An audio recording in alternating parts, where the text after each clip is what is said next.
जंग के मैदान में यूक्रेन ने रूस पर किया बड़ा जवाबी हमला।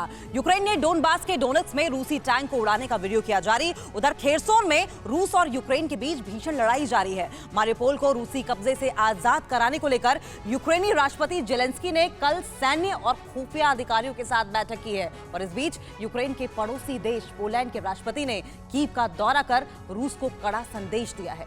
रूस यूक्रेन जंग से जुड़ी खबरों के लिए आइए देखते हैं रूस यूक्रेन टॉप 9। रूस यूक्रेन जंग के करीब 3 महीने पूरे होने के बाद भी इसके थमने के आसार अभी नजर नहीं आ रहे। डोनेट्स्क रीजन में रूस के टैंक पर हमले का वीडियो यूक्रेनी फौज ने जारी किया है। यूक्रेनी वायुसेना ने रूसी टैंक का पीछा कर हवाई हमले में उसे तबाह कर दिया। हमले के बाद टैंक में आग लग गई। इसके बाद रूसी टैंक एक बिजली के पोल से टकरा गया। वीडियो में हमले के बाद टैंक में सवार रूसी जवान जान बचाने के लिए भागते दिखे। यूक्रेनी रक्षा मंत्रालय ने रूस के सैन्य काफिले को हवाई हमले से निशाना बनाने का एक और वीडियो जारी किया है। यूक्रेनी फौज ने ड्रोन हमले के जरिए रूस के कई बख्तरबंद गाड़ियों को तबाह करने का दावा किया है। उधर कीव के पास यूक्रेनी वायुसेना ने रशियन मिसाइल को मार गिराने का दावा किया। इसके साथ यूक्रेन ने अब तक रूस के 50 ओरलान 10 ड्रोन्स को भी मार गिराने का दावा किया है। रूसी हमले में खंडहर बन चुके मारियोपोल शहर को लेकर यूक्रेनी राष्ट्रपति जेलेंस्की ने अपने सैन्य और खुफिया विभाग के बड़े अधिकारियों के साथ अहम बैठक की है। इस बैठक के बाद आशंका जताई जा रही है कि यूक्रेनी सेना जल्द मारियोपोल में जबरदस्त जवाबी कार्रवाई कर सकती है। मारियोपोल के बड़े हिस्से पर अब भी रूसी सेना का कब्जा है, जिसे आजाद कराने के लिए यूक्रेनी सेना जल्द जवाबी कार्रवाई कर सकती है।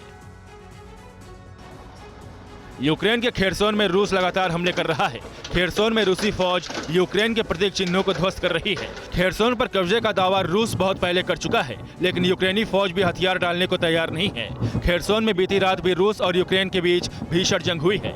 दोनों ओर से मिसाइल हमले किए गए। खेरसोन की ओर से निकोलेव पर रूसी फौज ने मिसाइलें दागी हैं। अमेरिकी रक्षा विशेषज्ञों ने कहा कि अगर रूस के अमेरिका और उसके सहयोगी देशों पर न्यूक्लियर अटैक करता है तो उसके जवाब में अमेरिका, फ्रांस, जर्मनी एक साथ रूस पर न्यूक्लियर हमला करेगा। रूस की ओर से कई बार ब्रिटेन समेत नाटो देशों पर न्यूक्लियर हमले की धमकी दी जा चुकी है। कुछ दिन पहले रूसी राष्ट्रपति पुतिन ने भी कहा था कि अगर अमेरिका और उसके सहयोगी यूक्रेन में सैन्य हस्तक्षेप की सीमा पार करेंगे तो उन्हें गंभीर नतीजे भुगतने होंगे। रूस के हमले में यूक्रेन के तबाह हुए शहर को फिर से बनाने और युद्ध में हथियारों के साथ दूसरी जरूरी चीजों की यूक्रेन को मदद के लिए अमेरिका ने अपना संकल्प दोहराया है।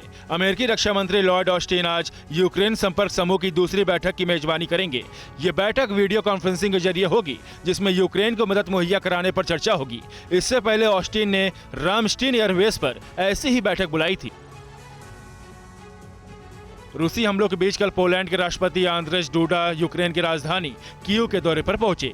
उन्होंने यूक्रेनी संसद को संबोधित करते हुए कहा कि अंतर्राष्ट्रीय बिरादरी को रूस को यूक्रेन से वापस जाने के लिए दबाव डालना चाहिए।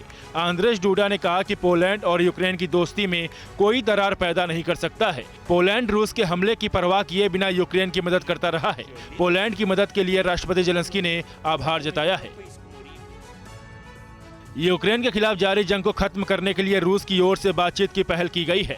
रूसी राष्ट्रपति पुतिन के सहयोगी माने जाने वाले व्लादिमीर मेडेंस्की ने बेलारूस के एक न्यूज चैनल से बातचीत में कहा कि रूस यूक्रेन के साथ रुकी हुई बातचीत को फिर जारी रखने के पक्ष में है। हालांकि उन्होंने ये भी कहा कि शांति वार्ता को लेकर गेंद यूक्रेन के पाले में है। उन्होंने कहा कि शांति वार्ता के लिए रूस कभी पीछे नहीं हटेगा। रूस यूक्रेन जंग में दुनिया भर में सबसे ज्यादा चर्चा में आए क्रीमिया ब्रिज तक TV9 भारतवर्ष के संवाददाता मनीष झा पहुंचे। रूस ने अमेरिका और पश्चिमी देशों द्वारा लगाए गए प्रतिबंध को हटवाने के लिए ब्लैक सी के रास्ते अनाज लेकर जा रहे यूक्रेनी जहाजों को रोक दिया है। जेलेंस्की ने इस ब्रिज को उड़ाने की धमकी भी दी है। इस पर रूस ने कहा था कि अगर यूक्रेन ने ऐसा किया तो उसे परमाणु हमले से कोई नहीं बचा पाएगा। फिक्र आपकी, सोमवार से शुक्रवार रात 9 बजे सिर्फ TV9 भारतवर्ष पर।